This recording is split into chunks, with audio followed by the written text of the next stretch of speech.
It's that time of year where our watermelons are finally ready. Dragon and I are out here now grabbing our second load. We had some yesterday. Today is a Sunday. Our farm stand debuted watermelons for the 2023 season yesterday. And we are out now trying to reload and see what we have ready. And we do that by checking the tendrils. Dragon is now looking to see for one that is ripe. Everybody has their different methods. Let's start with this back one. This one is not ripe at all. So here, oh no, this one is ready. Always want to look for a tendril. So this one, since this one is ready, we're gonna try to take a look at another one first. That one looks like it's ready also. Yep. I mean, that's a good sign that we're finding some that are ready. Let's find one over here. Let's see.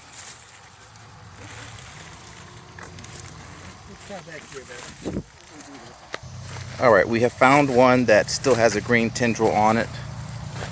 So this is what we're looking for when we're harvesting watermelon. Stem that leads to the vine right here. That connects here, and there's a tendril, this one right here. It's right on the bottom of the stem.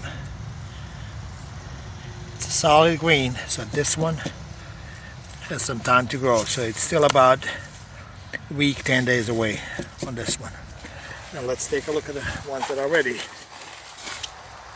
So now we're going to see the difference in what we are trying to search for. This one here, it's halfway. So this one, you follow the stem. So this one is halfway green. You can see still this area here is soft and green. It's drying, but it's soft and green, so it's still not ready. That one is about 3 days away. And then we go to this big mama jama here and completely dead dry. So this one, see, literally completely dies right to the bottom of the stem. And now we can pick this one.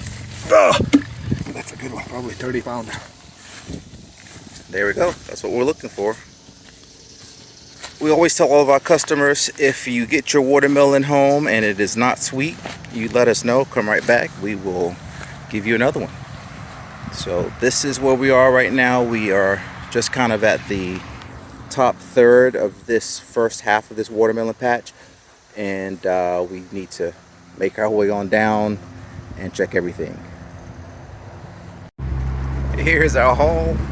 We have customers that are starting to show up, so we are heading on back up to the farm stand to get these set up and get going for the day. Then we'll come back out some other time, probably tomorrow or maybe even this afternoon when it cools down, just to check and see what else might be ready. But not bad for about an hour or less of grabbing watermelons just to have ready for customers.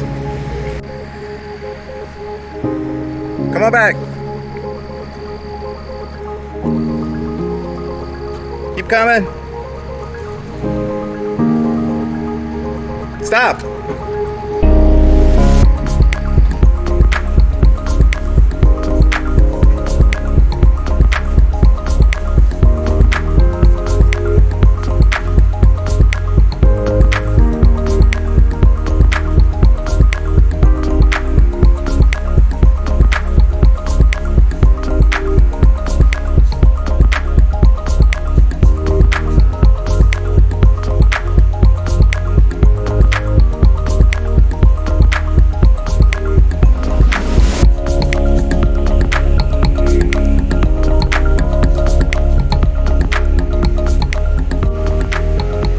Everything is stacked up here inside the farm stand. This is our new display for watermelon. Isn't it so pretty? So this is what we have today, and we pulled out 3 of our biggest ones. We think these are the biggest ones. Yeah, these look like, I mean, there's still some that are pretty dense down in here. But these are also all Jubilee watermelon, these oblong watermelons. These were our biggest seller last year. And then we have some of these darker green ones. And we had last year, in addition to Jubilee, we also had Crimson Sweet and Sugar Baby. So we're just assuming that these black ones are cross-pollinated from the sugar baby, which are those darker green, smaller watermelon, and also the Jubilee. So we haven't tried one of those yet, so be curious to see also too what the sweetness level is like on those this year. We have our scale right here. Trinity, as always, is nearby supervising the process. Scale is on. The numbers don't show up that well, so I'll be sure to read them out, but we're gonna go ahead and check out these three that we have here. Let's start with this one. We're looking to be, what was the last year's set? I think so. 40? Yeah, we had almost 40 pounder last year. I think This one is 30 pounds, so that's not even really that big. It just looks big because we had a 34 pounder that went out the door yesterday. Yeah. Our super amazing customers, Larry and Missy, took home a 34 pounder yesterday. Let's go with. I feel like that one's big. Oh, okay. I don't know. Okay, 50-50 shot here. Another 34, 34.8. All right. All right. One more to go here. Let's see what this last big one is so far. Oh, it's lighter. 34.4. So it looked like we're averaging just shy of 35 pounds for all of the biggest ones that we've been harvesting so far. But this is just the first big batch that we've collected, and we will probably be harvesting. Even a quarter of a field, half of the planting that was pre-sprouted in the greenhouse. So those are obviously coming out first, about 10 days than what we harvested last year. Ahead, so it was worth it having watermelons 7 to 8 days before we still have the other half to harvest. So it's looking promising. So it will be good. Yeah, I mean, pretty much for the next several weeks, we will be pulling these beauties out of the watermelon patch. So we're looking forward to that.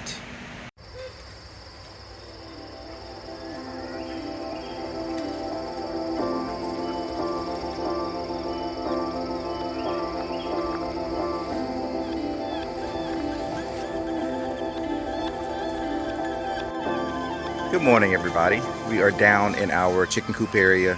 It is Tuesday today. Usually we do a move on Mondays, but yesterday was super busy. Dragon had to take the dogs to the vet the first thing in the morning, and we had some other stuff going on, so we decided to wait until today to do a move. Also, for the past week or two, the chickens have been down here in our shaded area. They've been normally moving around on our big pasture, but it's been so hot that we wanted to give them some shade. So we have them down here, and they seem to be really enjoying it. Plus, this area is where we hope to eventually put a pond in one day. And so the chickens are doing a great job at just clearing up all of the brush and the sticky thorns and giving us a better look at kind of what our vision might be one day. Here's another look of where they will spend at least the next week down here. This used to be a go-kart area with a go-kart track, which is why you see all these tires. The previous owner had built a go-kart track down in this space, and so the tires were used as bumpers and to outline. But we are slowly getting rid of all of those. This is where the chickens were for the past week. As you can see how clean that ground is now. You can see really the distinction right there where we had the fence on the inside and the outside. This is a Premier 1 electric fence, so we do have an electrified fence here just to protect them, keep predators out. Not really any major concern for any overhead predators. As you can see, they have a huge shade canopy here. The roosters also do a really good job at warning, and everybody has some pretty great hiding spots in this area if they need them. So girls are already busy heading back into the coop to lay those eggs this morning, and lots of people exploring. They found the food, they found the water, lots of new places to scratch and get some new bugs. So, and there's always some kind of drama in the chicken yard. All right, ladies. chill out. But we will let them get back to work and enjoy their new digs, at least for the next week. So yesterday we ordered signs to go up next to our egg sign. We had the Farm Fresh egg sign, but we ordered one that says fresh produce and flowers. And I hadn't had a chance to see them yet, but there's the farm and there are the flags. So hopefully folks can see us a little bit better now as they're traveling along 301. Those flags have really done a great job at helping folks find us. We get just as much first-time traffic and visitors as we do our regulars. And the flags are right up there, so let's see how they look driving up to them. And here we go. Coming up to the farm now. It's our original egg sign there. And there are the flags. Fresh eggs, fresh produce, and flowers. And of course, the farm sign. Looking good.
Good morning, everyone.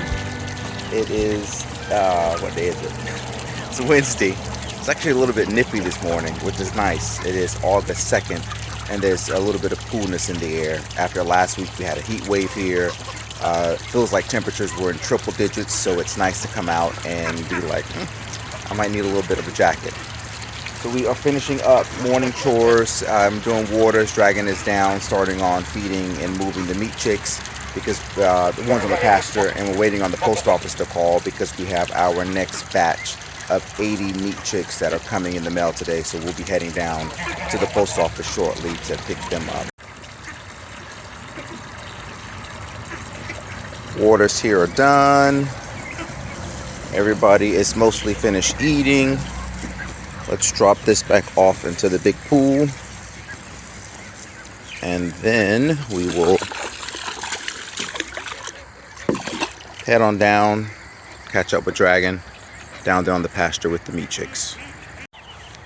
Here's how we move the meat chicks every morning. We have a little dolly.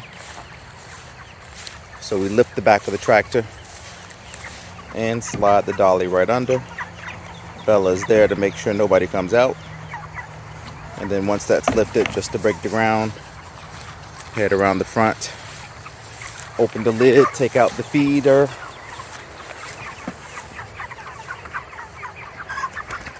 These guys are on deck to be processed this coming Thursday. So it's our holdover batch from what we processed last week on Friday.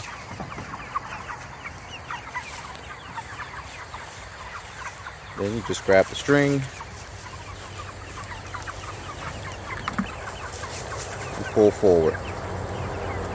We do this twice a day. In the morning before we feed them and in the evening before we feed them, so the chicks are never staying in their coop. And once they're gone, this is what they're getting out of the coop that they've been in for the last 12 hours and into some fresh grass to eat. They also have a 5-gallon bucket full of water right here. We have gravity fed waterers inside, so that's connected to this so that we don't have to worry about constantly coming out to fill up their waters, although we make sure that it stays refreshed. And now they are right into new grass, eating, grabbing crickets, I'm sure that they probably see now, and waiting on feed.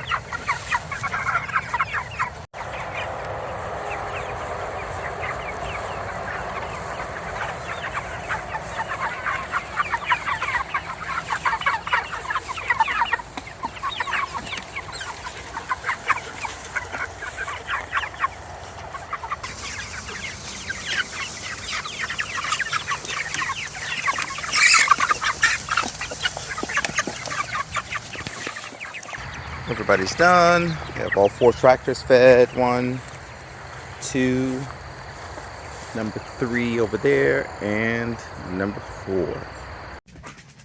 Chicks are here.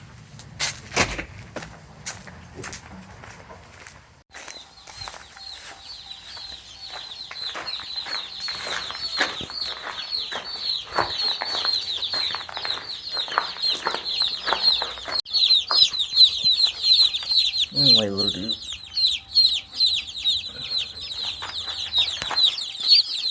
Chicks are here. Everybody didn't make it this trip, so it happens sometimes.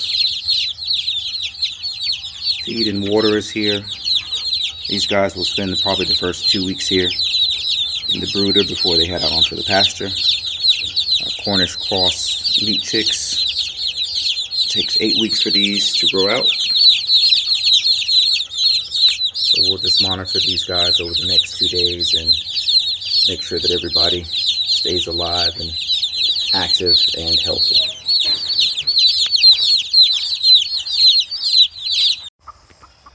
The other way, Bella. The other way, Bella.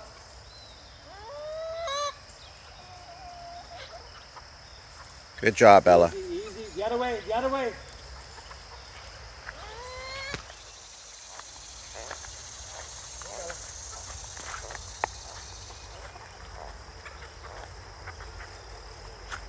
The other way, Bella. Come on. Come on, Bella.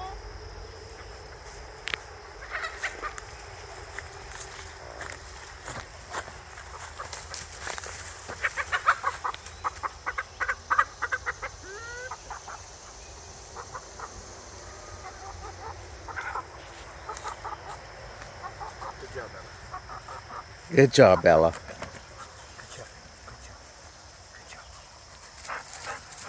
It's about 7:30 at night on Thursday. Yes, Thursday now. And we just finished butchering some chickens. We had a small batch left over from what we didn't butcher over the weekend. We had about 21 birds left, and it started raining. We planned on doing it earlier, but we got started at about 6. It only took Dragon and I about an hour. I had planned to pull out the camera and record a little bit, but when we are on a mission, we tend to just kind of get right to the task. But I just finished cleaning up our area. Now the birds will sit on ice overnight, but I'll show you what we managed to accomplish here just in the past hour.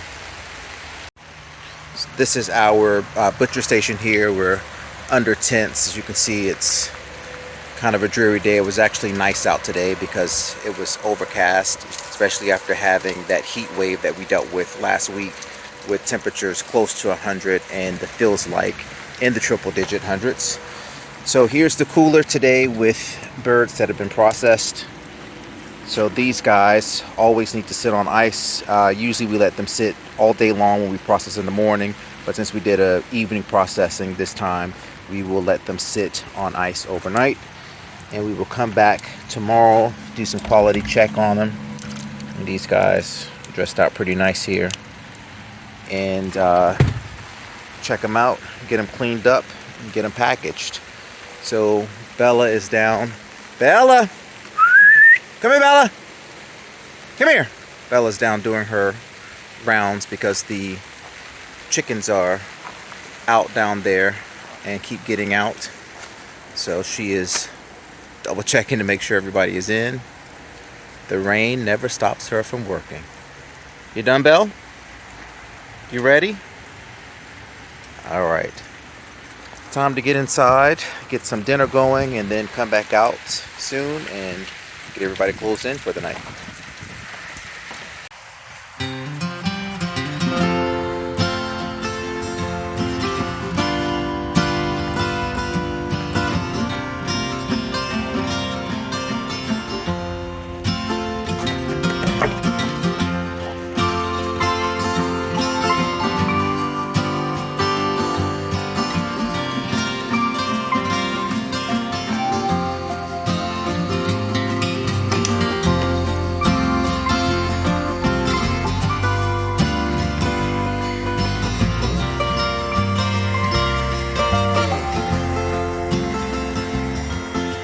Good Friday morning. We are finishing up now doing our quality control check on the chickens that we butchered last night. And here are all the birds. What we do is we go through and look to make sure that there aren't any feathers that need to be pulled off that didn't get taken off in the chicken plucker. Check the insides, make sure we didn't miss any of the parts or anything.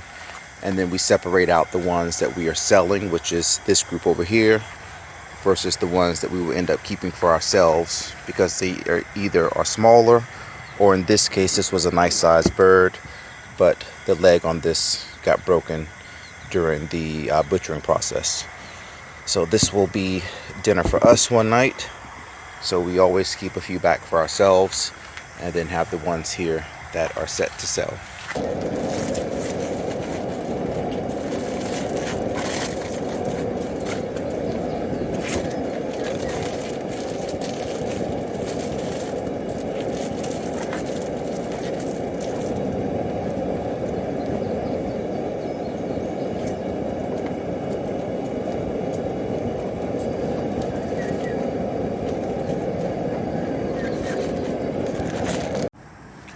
Dragon is gonna start dipping the chickens in this water, and then a couple of dips in and it will seal. So you need your water to be boiling at minimum, which is 212 degrees Fahrenheit. But we like ours to be between 210 and 220. So these Minimum 190. It needs to be minimum 190. It doesn't have to be boiling, but we like ours to be rolling boil. We get a better seal and bags a little tighter. So these shrink bags are super simple to use. They always come with straws, but we found that we don't need that step, putting the straw in to suck out air as you are dipping it. And that just kind of slowed us down anyways in the process, especially when on average we're doing between 70 and 80 birds every 3 weeks. So being more efficient is always what we're after here, especially with the amount of volume that we do. And then as these cool, they will just continue to shrink down, and then we can get them weighed out, wiped down and cleaned up, put the label on them, and cut off any of the excess baggage that's there, and also the excess portion of the zip tie.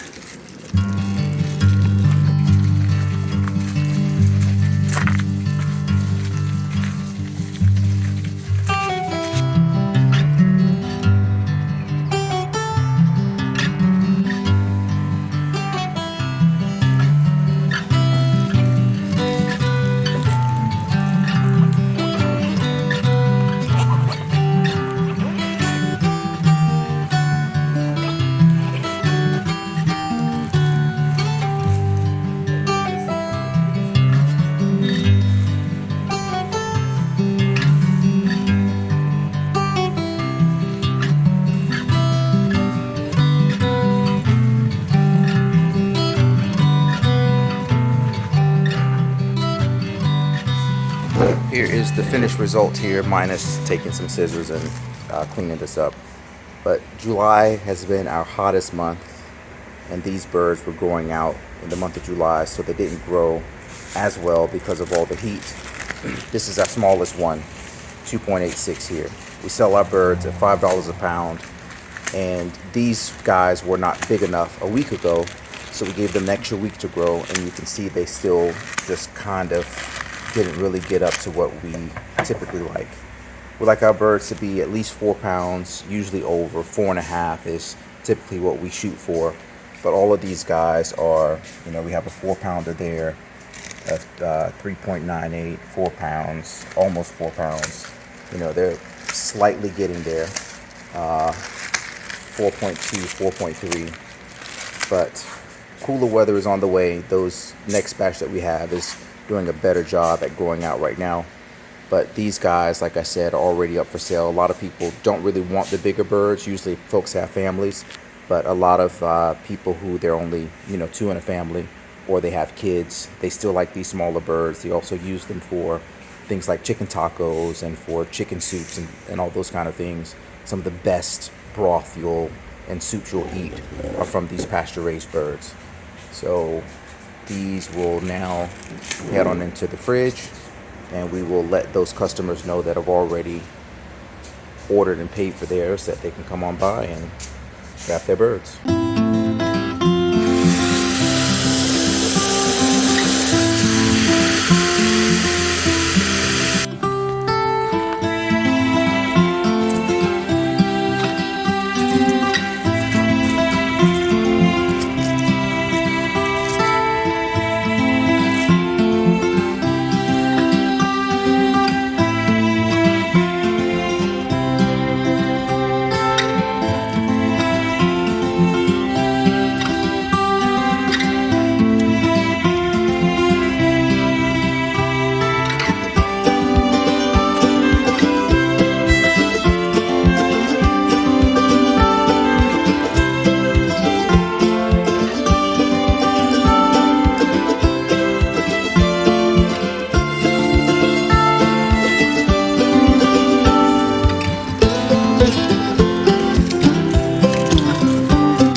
Golden hour here in the evening, and we are out in our flower garden doing some cutting to get bouquets ready for market for this weekend. And we so far have a gorilla cart full of beautiful sunflowers and gladiolas right here. Aren't these gorgeous? Look at how beautiful these are. Pretty, pretty, pretty. A couple different varieties of sunflowers here. And then of course our glads that have already been a huge hit this year.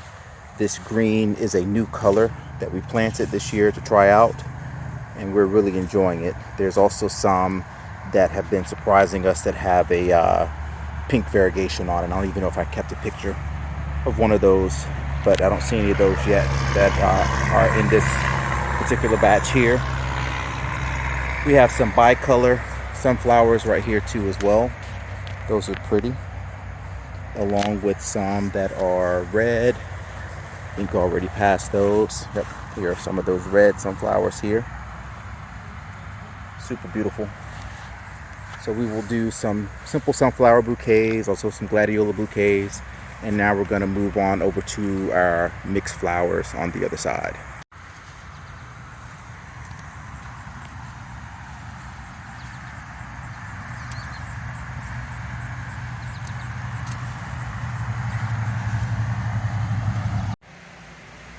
Here is the day's haul. Everything is now put here inside of our store. We will make bouquets in the morning as customers arrive, so everything will just sit here in the cool of the farm stand tonight, and we will work on designing bouquets tomorrow. Some beautiful mountain snow euphorbia right here, some mahogany splendor hibiscus, beautiful zinnias of all different colors. Of course, you've already seen all of the different sunflowers that we have. We have some eucalyptus, and of course we have watermelon and cantaloupe, and lots of peppers and tomatoes and homemade jams and local honey, corn, potatoes, zucchini, and also some eggplant. It's been another busy week here on the farm, but of course that's every week. Don't know where the week ends and the week begins, but we know that tomorrow is Saturday and it's big market day here on the farm. So we're gonna go in now, get something to eat, get some rest, and wake up early, get the animals fed, and get ready to start greeting our customers. Thanks for stopping by the farm, and hope that everybody is staying safe out there. If you're in King George, passing through Virginia, taking US 301, make sure you stop on by and see us.